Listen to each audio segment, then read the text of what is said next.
Hello mga kabarya, welcome again dito sa channel natin, All Coins PH 1611. Now, 10 centavo 1977.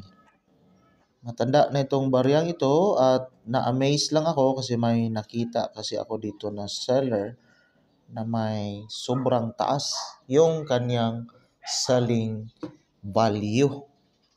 So, ito yung titinan natin mga kabarya. Now, dito tayo sa seller na may mataas na value dito sa Carousel PH. So, may seller tayo dito na 1977 yung kaniyang barya.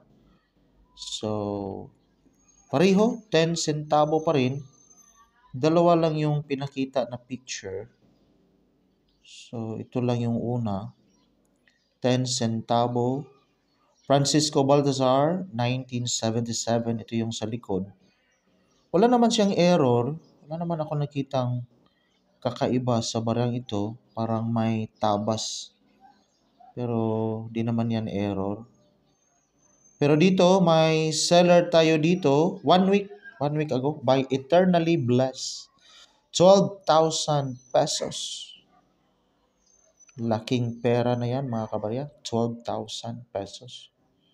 With 10 centavo, naging 12,000 pesos mga kabarya. So, ito yung barya natin. Ito yung sa likod sa barya natin. While ito naman yung barya niya. Ito naman yung sa likod.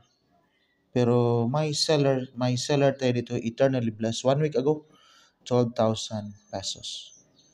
Iwan ko lang kung anong reason niya, pero yun yung selling price niya. Baka may buyer, so talagang eternally blessed pag may buyer yung seller natin. While dito kay in.numista.com, ito yung titinan natin dito sa baba. So, 10 centavos, 1977, may apat kasi na klase, if I'm not mistaken. So, una, itong isa, dalawa, at tatlo, apat.